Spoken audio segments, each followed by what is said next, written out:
The Sound of Music Part 2 The shehnai of Bismillah Khan. तो ये the sound of music lesson का second part है जिसमें बिस्मिल्लाह खान और शहनाई के बारे में पूरा डिटेल में बताया गया है कि शहनाई कैसे बनी और फिर शहनाई के राग किसने बनाया। तो बिस्मिल्लाह खान जी ने बनाया। बिस्मिल्लाह खान जी को क्या क्या अवार्ड्स मिले और उन्होंने क्या क्या अचीव किया वो सब बताया गया है। ठीक है, so let's begin. Emperor Aurangzeb banned the playing of a musical instrument called pungi in the royal residence for it had a shrill unpleasant sound. तो औरंगजेब साहब ने पुंगी बजाना बैन कर दिया क्योंकि उसका साउंड बहुत ही अनप्लीजेंट था, बिल्कुल अच्छा नहीं था ना सुनने में। पुंगी became the generic name for reeded noisemakers. तो पुंगी क्या हो गया, एक इन जनरल नाम हो गया ना। सारे रीडेड मीन्स क्या होता है, wind instruments which have reads like the flute, the clarinet etcetera. तो पुंगी एक जनरल नाम हो गया किसके लिए, जिन इंस्ट्रूमेंट्स में होल होता था उन और जो नॉइज मचाते थे उनके लिए एक जनरल नाम हो गया क्या, पुंगी। Few had thought that it would one day be revived. तो कुछ लोगों को लगा था कि एक दिन, अभी तो बैन हो गया लेकिन एक दिन पुंगी को वापस लाया जा सकता है। A barber of a family of professional musicians who had access to the royal palace decided to improve the tonal quality of the pungi. तो एक बार्बर जो कि प्रोफेशनल म्यूजिशियंस के फैमिली से बिलोंग करता था, कि एक संगीतकार की फैमिली से एक नाई बिलोंग करता था, देखो, और उसका कांटेक्ट दरबार में भी था। उसने डिसाइड किया कि मैं पुंगी को इम्प्रूव करूंगा ना। He chose a pipe with a natural hollow stem that was longer and broader than the pungi and made 7 holes on the body of pipe. तो उसने एक पाइप चूज किया जिसका मतलब बांस की पाइप जिसमें अंदर हॉलो रहे ना, खाली छेद रहे, सिलेंडर, हॉलो सिलेंडर पढ़े होगे मैथ्स में ना, वैसा। और उसमें उसने और थोड़ी लंबी ली पाइप पुंगी से और उसमें 7 होल्स किए। When he played on it, closing and opening some of those holes, soft and melodious sounds were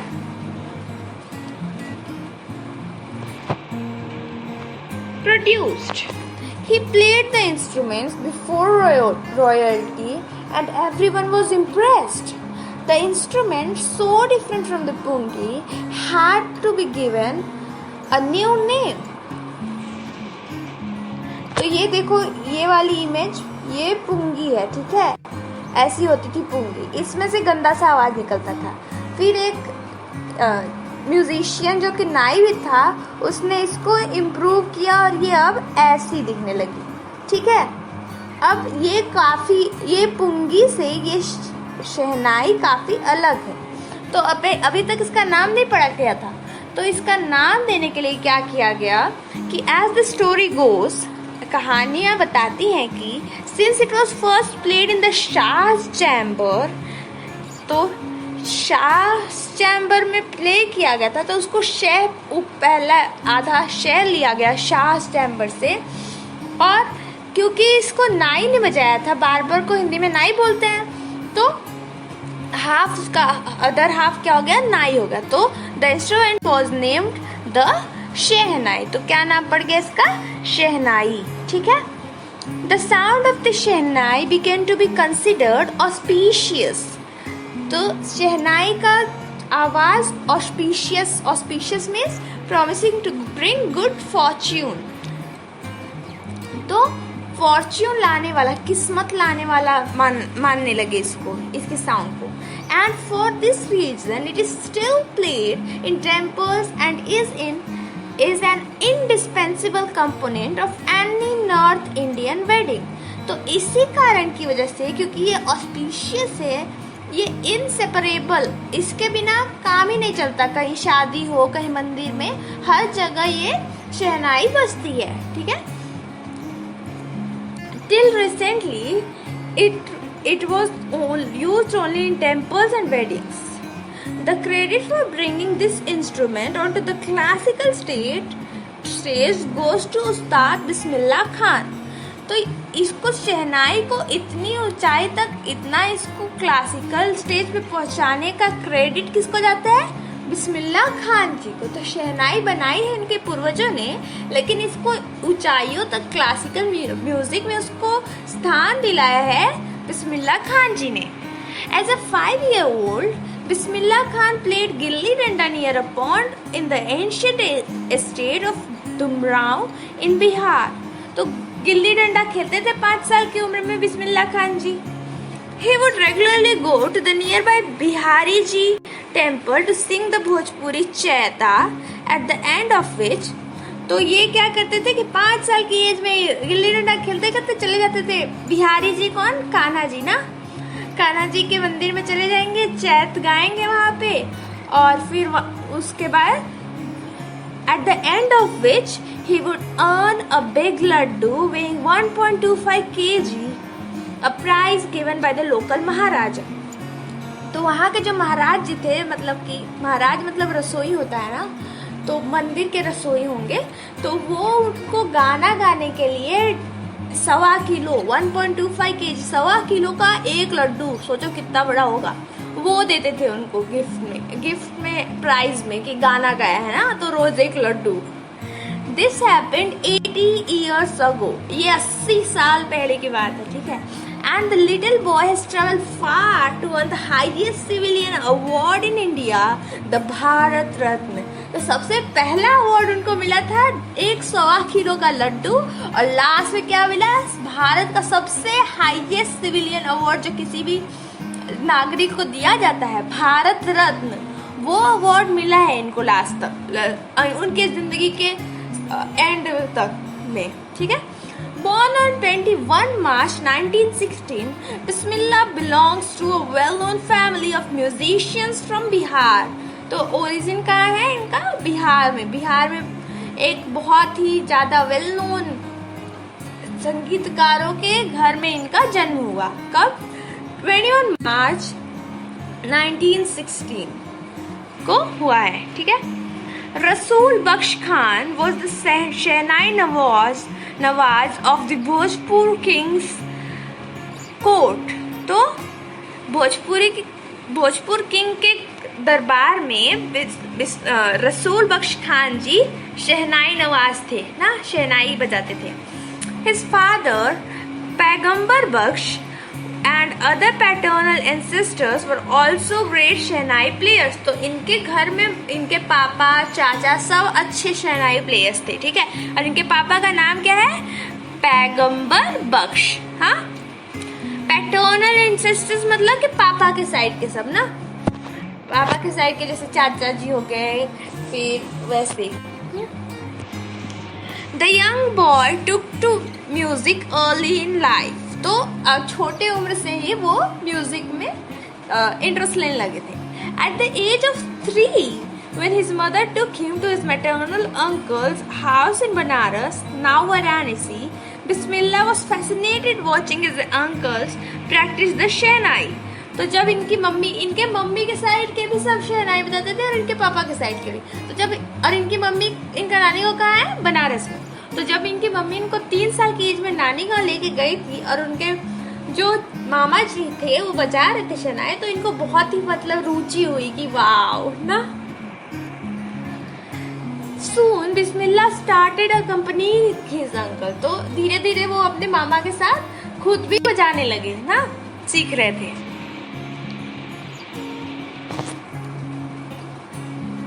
नहीं, Ali Baksh to the Vishnu temple of Banaras, where Baksh was employed to play the शहनाई. तो बख्श साहब जो थे, देखो मुस्लिम है, और कहाँ जा रहे हैं? मंदिर में. वहाँ पे बनारस के मंदिर में उनको जॉब मिली है कि शहनाई बजाने की, और वो मुस्लिम है. यही तो खूबसूरती हमारे देश की, कहते हैं ना, वही. तो वहाँ पे वो जाते थे और उनके साथ में शहनाई बजाते थे. Ali Baksh would play the shehnai and Bismillah would sit captivated for hours on end. तो अली बख्श अंकल मामा जी उनके शहनाई करते थे और ये बिस्मिल्लाह साहब उनके बाजू में घंटों तक बैठे रहते थे, सुनते रहते थे ना. Slowly he started getting lessons in playing the instruments and would sit practicing throughout the day. तो धीरे धीरे वो लेसन्स भी लेने लगे शहनाई के और उसकी प्रैक्टिस दिन भर प्रैक्टिस करते थे. For years to come, the temple of Balaji and Mangala Maiya and the banks of the Ganga became the young apprentice's favorite haunts where he could practice in solitude. तो बालाजी के मंदिर में, मंगला मैया के मंदिर में, गंगा जी के किनारे बैठ के शहनाई बजाना इनका फेवरेट काम हो गया ना, अकेले प्रैक्टिस करने में. प्रैक्टिस इन सॉलिट्यूड, अकेले. The flowing waters of the Ganga inspired him to improvise and invent ragas that were earlier considered to be beyond the range of the शहनाई. तो पहले शहनाई के कोई राग नहीं होते, मतलब सारे म्यूजिक इंस्ट्रूमेंट जो होते हैं ना उनके में राग होते हैं, गाने में भी राग होते हैं. तो लेकिन पहले शहनाई में राग नहीं होते थे. अब बिस्मिल्लाह खान जी को गंगा जी से इंस्पिरेशन मिली और उन्होंने शहनाई के राग बनाना चालू किए. At the age of 14, Bismillah accompanied his uncle to the Allahabad Music Conference. At the end of his recital, Ustad Fayaz Khan patted the young boy's back and said, "Work hard and you shall make it." तो 14 साल की उम्र में ये Allahabad music conference में perform किए, अपने uncle के साथ गए थे और वहाँ पे उस्ताद फैयज़ खान जो थे उन्होंने इनका पीठ थपथपाया और बोला कि मेहनत करो तो पक्का हासिल करोगे. क्या हासिल करोगे? शहनाई बजाने में सक्सेस, है ना. With the opening of All India Radio in Lucknow in 1938 came Bismillah's big break. He soon became an often heard shehnai player on radio. तो 1938 में जब ऑल इंडिया रेडियो चालू हुआ था तब ये रेडियो पे भी बजाने लगे और जल्दी ही वो काफ़ी सुने जाने वाले शहनाई प्लेयर बन गए रेडियो के. When India gained independence on 15 August 1947, Bismillah Khan became the first Indian to greet the nation with his shehnai. He poured his heart out into Rag Kafi from the Red Fort to an audience which included Pandit Jawaharlal Nehru, who later gave his famous Tri-Strand Disney speech. तो जब भारत को आज़ादी मिली 15 अगस्त को, तब इन्होंने वहाँ पे शहनाई, लाल किले पे भी शहनाई बजाई है, जहाँ पे जवाहरलाल नेहरू जी भी थे इनकी शहनाई सुनने के लिए. और फिर जवाहरलाल नेहरू ने अपनी फेमस ट्राई विद डेस्टिनी वाली स्पीच दी थी. Bismillah Khan has given many memorable performances both in India and abroad. तो इन्होंने बहुत सारे अच्छे यादगार परफॉर्मेंस दिए हैं पूरी दुनिया में, इंडिया में भी और फॉरेन में भी. His first trip abroad was to Afghanistan, where King Zahir Shah was so taken in by the maestro that he gifted his priceless Persian carpets and other souvenirs. Souvenirs means things given in memory of a place, person or event. तो जब सबसे पहला इनका out of India tour कहाँ पे था? अफगानिस्तान में, जहाँ पे उन्होंने बजाया. और किंग जाहिर थे तब के टाइम पे. उन्होंने इतने वो खुश हो गए कि अपने अनमोल कारपेट्स और बहुत सारी ऐसी यादगार चीज़ें इनको दी इनाम में कि बहुत मस्त बजाया है ना. The king of Afghanistan was not the only one to be fascinated with Bismillah's music. King of Afghanistan जाहिर जी नहीं इनके म्यूजिक से इतने ज़्यादा प्रभावित हुए थे, और भी बहुत सारे. Film director Vijay Bhatt was so impressed after hearing Bismillah play at a festival that he named a film after the instrument called गूंज उठी शहनाई. तो इतने ज़्यादा फिल्म डायरेक्टर विजय भट्ट इनसे इम्प्रेस हुए थे कि इन्होंने एक पूरी मूवी इनके शहनाई के नाम पे रख दी, गूंज उठी शहनाई. The film was a hit and one of Bismillah Khan's composition, Dil Ka Khilona Hai Toot Gaya, turned out to be a nationwide chartbuster.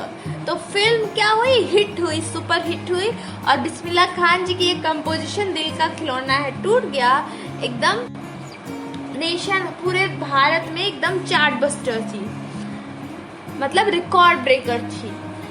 Despite this huge success in the celluloid world, Bismillah Khan's venture in film music were limited in two: Vijay Bhatt's Gunjati Shenai and Vikram Srinivas Kannada venture Sanadi Aparna. तो इतना ज़्यादा इनके पास इनका success था, फिर भी films में ज़्यादा काम किए नहीं है. खाली 2 मूवी में किए, एक तो गुंजुटी शरनाई और एक विक्रम श्रीनिवास की कन्नड़ मूवी थी सनदी अपर्णा, उसमें. तो ये कहते हैं, I just can't come to terms with the artificiality and the glamour of the film world, he says with emphasis. तो वो कहते हैं कि मतलब यहाँ पे खाली फिल्म वर्ल्ड जो है उसमें ग्लैमर है और फेकनेस है, और मुझे नहीं पसंद, खाली रियलिटी कुछ नहीं है उसमें. Awards and recognition came thick and fast. Bismillah Khan became the first Indian to be invited to perform at the prestigious Lincoln Center Hall in the United States of America. He also took part in the World Exposition in Montreal. तो ये awards तो मतलब कि धड़ाधड़ ढेर सारे जल्दी जल्दी आ रहे थे इनके पास में. ये पहले वो इंसान बने जिन इंडिया के जिनको लिंकन सेंटर हॉल में यूनाइटेड स्टेट्स ऑफ यूएसए में इनवाइट किया गया. He also took part in World's Exposition in Montreal, in the Cannes Art Festival, and in the Osaka Trade Fair. So well known did he became internationally that an auditorium in Tehran was named after him, Tahar Mosque, उस्ताद बिस्मिल्लाह खान. तो ये इतने ज़्यादा world wide popular हुए पूरी दुनिया में कि इनके नाम से एक पूरा का पूरा ऑडिटोरियम रख दिया गया तेहरान में, जिसका नाम था तेहर मॉस्की उस्ताद Bismillah Khan. National awards like the Padma Shri, the Padma Bhushan and the Padma Vibhushan were conferred on him. क्या क्या मिले हैं? Conferred means given, usually an award. तो ये सारे नेशनल अवार्ड्स जैसे कि पद्मा श्री, पद्म विभूषण, पद्म भूषण सब मिला है इनको. In 2001, Ustad Bismillah Khan was awarded India's highest civilian award, the Bharat Ratna, with the coveted means much desired award resting on his chest and his eyes glinting with rare happiness. He said, all I would like to say is teach your children music. This is Hindustan's richest tradition. Even the West is now coming to learn our music.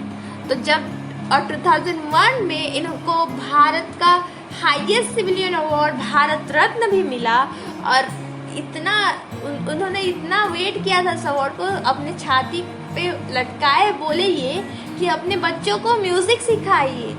ये हमारे भारत का सबसे richest culture tradition है, और इसको सीखने के लिए पश्चिमी लोग भी, मतलब कि वेस्ट के लोग भी आ रहे हैं इंडिया ये वाली हमारे ट्रेडिशनल म्यूजिक सीखने के लिए. In spite of traveling all over the world, Khan Sahab, as he is fondly called, is exceedingly fond of Banaras and Dumraon, and they remain for him the most wonderful towns of the world. तो ये पूरी दुनिया घूम चुके हैं, फिर भी इनको सबसे ज़्यादा पसंद कौन से टाउन्स हैं? बनारस और Dumraon. A student of his once wanted him to head a Shehnai school in the USA. तो इनका एक स्टूडेंट था जो कि चाहता था कि ये यूएसए में जाके शहनाई पढ़ाएं. And the student promised to recreate the atmosphere of Banaras by replicating the temples there. तो उस स्टूडेंट ने इतना तक बोला कि मैं यहाँ के सारे मंदिर वहाँ पे बना के दूंगा आपको, पर आप चलिए वहाँ पढ़ाइए. But Khan Sahab asked him if he would be able to transport river Ganga as well. तो खान साहब ने क्या बोला कि मंदिर तो बना दोगे बेटा, गंगा जी भी लेके चलो वहां पे। Later he is remembered to have said, that is why whenever I am in a foreign country I keep yearning to see Hindustan. While in Mumbai I think of only Banaras and the holy Ganga, and while in Banaras I miss unique matha of Dumrao. तो उन्होंने एक बार कहा था कि जब भी वो foreign country में होते हैं तो वो हिंदुस्तान आने का ही उनके दिमाग में ख्याल रहता है। जब मुंबई में रहते हैं तो बनारस की गंगा जी याद आती हैं, और जब बनारस में रहते हैं तो डुमरांव का मठ याद आता है। Ustad Bismillah Khan's life is a perfect example of the rich cultural heritage of India, one that effortlessly accepts that a devout Muslim like him can very naturally play the Shehnai every morning at the Kashi Vishwanath temple. तो उस्ताद बिस्मिल्लाह खान जी की life एक perfect example है हमारे India का rich cultural heritage का, कि जिसमें ये एकदम आसानी से हम लोग एक्सेप्ट कर लेते हैं कि उनके जैसा इतना कट्टर मुस्लिम एक टेम्पल में, एक मंदिर में रोज सुबह शहनाई बजाता है। Ustad Bismillah Khan passed away on 21 August 2006 at the age of 90 after a prolonged illness. He was given a state funeral and the government of India declared one day of national mourning. तो उस्ताद बिस्मिल्लाह खान जी की मृत्यु 21 अगस्त 2006 को हुई जब वो 19 साल के थे, 90 साल के हुए, और इनकी काफ़ी दिन से ये बीमार थे। उसके बाद इनकी डेथ हुई। इनके फ्यूनरल स्टेट फ्यूनरल दिया गया इनको, और गवर्नमेंट ऑफ इंडिया ने, भारत की सरकार ने एक दिन के लिए नेशनल मॉर्निंग रखी।